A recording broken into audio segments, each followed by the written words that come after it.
Have you ever had slugs eat all of your seedlings in a single night? Losing all of that hard work is devastating, isn't it? Slug pellets aren't the answer though.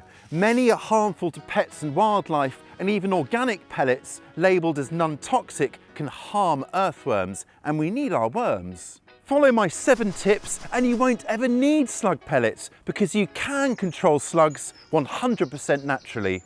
No matter how much of a headache some slugs give us, not all slugs and snails are bad news. They help to feed birds and other wildlife higher up the food chain. Not all slugs eat live plants, and in fact, we can think of these munching mollusks more like nature's recyclers, returning dead plant material back into nutrients into the soil. Some slugs just eat moss, and others, like the leopard slug, and I think I've got one here, help to actually control other species of slug by eating them.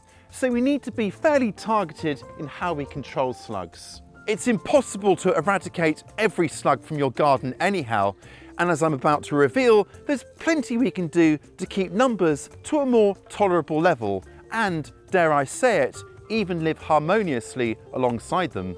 And my first tip is to reduce any opportunities for slugs to lurk. That means keeping everything in and around your garden tidy by removing things like stray pots and trays, picking off and composting any dead or yellowed leaves, and generally removing any cool and shady spots that might offer a refuge for those slimy so-and-sos. In an ideal world, we'd want to locate our productive garden some distance away from trees and shrubs, as cool and shady spots like this are obviously ideal territory for slugs. Slugs love nothing more than fresh and tender growth, especially seedlings. Some crops are more susceptible than others, including salads, cabbage family and bean plants, and celery and carrot seedlings. If you're growing at-risk veggies, then start them off under cover or anywhere well away from the slug risk. Then you can transplant bigger, more robust plants. Carrots need to be sown where they're going to be grown on, so pick somewhere that's nice and clean and clear of any lush, overgrown shrubby foliage. Slugs and snails typically come out to play around dusk as nightfall approaches. This cooler and obviously shadier time of day is when they typically come out and feed and gorge. All the better if it's nice and moist and damp. So if you've got to water, try to do it in the morning if you can, to give foliage plenty of time to dry out well before nightfall. With our slimy nemesis out on the very slow but steady prowl from dusk, this is also the best time to go on a slug hunt. Head out into the garden with a light so you can find them and pick off any you come across. Go on regular slug hunts to keep the populations in check. If you haven't got the time or will to go on a nighttime slug hunt, then set up little traps to corral them. They'll retreat to them during the day and then you can pick them up and collect them at your leisure. So for example, a plank laid against the wall of a raised bed creates a nice shady spot, or just laying planks on the soil here so they can get in underneath when it's warm. Or for something deliciously straightforward, use large leaves like this rhubarb here. Harvest and enjoy the stem, then lay the inedible leaves in strategic locations to offer a cool bolt hole. And with my slug sanctuaries in position, all I need to do now is lift up and inspect the undersides every couple of days and remove any slugs or snails I come across. Easy. It's very reasonable to look upon slug pellets as a convenient scatter and forget solution, but my main gripe with them is that they typically contain the binding agent EDTA, even the organic ones, and EDTA has been proven to harm earthworms. We want more worms in our garden, so it makes no sense to scatter these guys to get rid of slugs, only to impact our #1 gardening ally. And if you'd like more on helping earthworms, by the way, I'll link to a video on that in the description below. Slug traps are one of my favourite alternatives to slug pellets. Typically I'll sink a pot or some sort of ramekin like this into the ground and then fill it with cheap beer.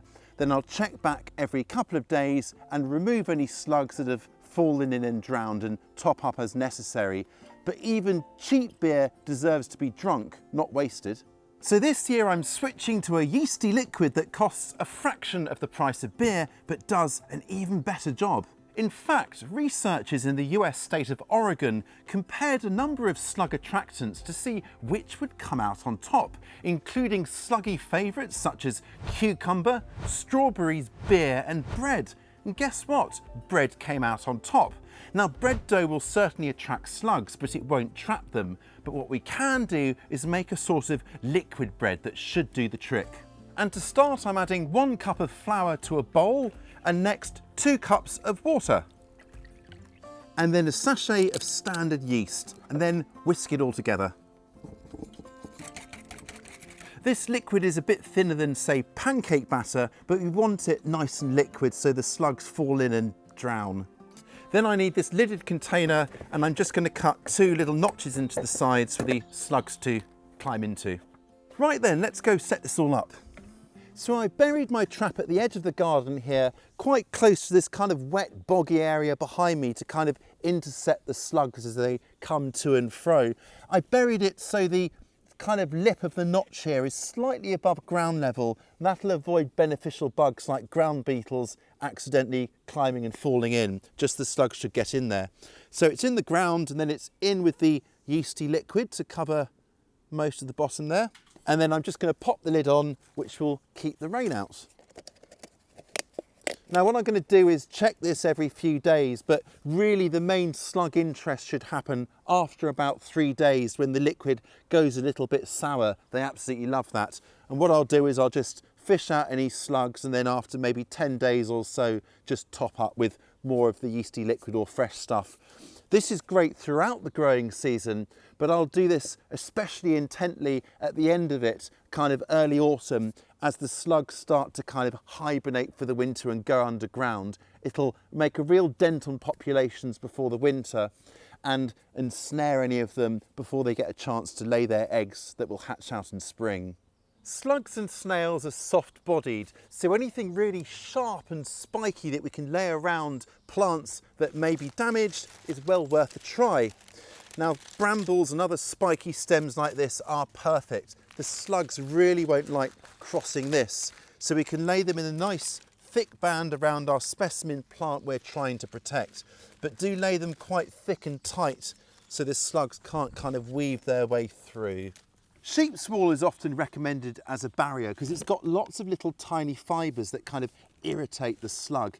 Now, if you don't know a sheep farmer, most people wouldn't, then you can buy these little wool pellets. Just spread them around your plants like these. Now, once this is wetted, what it'll do is expand and form like a felt-like mat. And that will not only be irritating for the slug, it'll kind of dry out the slug and suck out the moisture, and it really won't want that. So it'll just tend to give up and go away. Another barrier often recommended is crushed eggshells, but this falls down for 2 reasons. A, you need to eat a lot of eggs to get a meaningful amount of shells, and B, they just don't really work. They're not very sharp, and slugs aren't put off by them.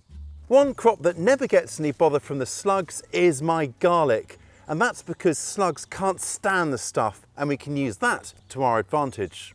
Garlic spray is a potent preventative option that we have in our toolkit to use around especially at-risk plants. Just take 2 bulbs of garlic and crush it all up and add it to a pan. Then add 2 pints or just over a litre of water, and we're going to take this inside to boil and simmer for about 15 minutes. Well, we've had this simmering for 15 minutes, so we're all good. And it doesn't half whiff, so if you don't want to stink out your entire house, maybe bubble this up outside in the fresh air. Now, this stuff goes a long way. I'm going to decant this into a bottle with a lid to store, but in the meantime, let's get on and use some. 1 tablespoon is enough for half a gallon of water. So for this sort of size, just sort of half a teaspoon or tablespoon even like that, and then dilute it with our water. So spray your slug-prone plants with this garlic spray about once every 10 days, and again if it rains. And then you can just ease off once plants are a bit bigger and can withstand the occasional nibbling. Slugs are a favourite snack for all sorts of garden wildlife, from birds to frogs and toads to ground beetles. So do all you can to promote a healthy, happy garden ecosystem. Include shrubs to offer shelter and a vantage point for birds. Finding empty snail shells like this is a really good sign because it means the birds have been busy getting their snacks. A pond of any size can help to attract amphibians. And include a log pile, or as I have in my garden, wood chip paths, which are both great for ground beetles. Having these natural predators on site is well worth it. Ducks have a voracious appetite for slugs, and in the words of late permaculture pioneer Bill Mollison, you don't have a slug problem, you've got a duck deficiency. So if you live in the countryside or have a bigger garden, then ducks may be something you want to consider. I rather like the idea of turning slugs into eggs and free fertiliser in the form of droppings. It's great when we can grow our food without involving nasty chemicals. Thank you for working with nature. I'll catch you next time.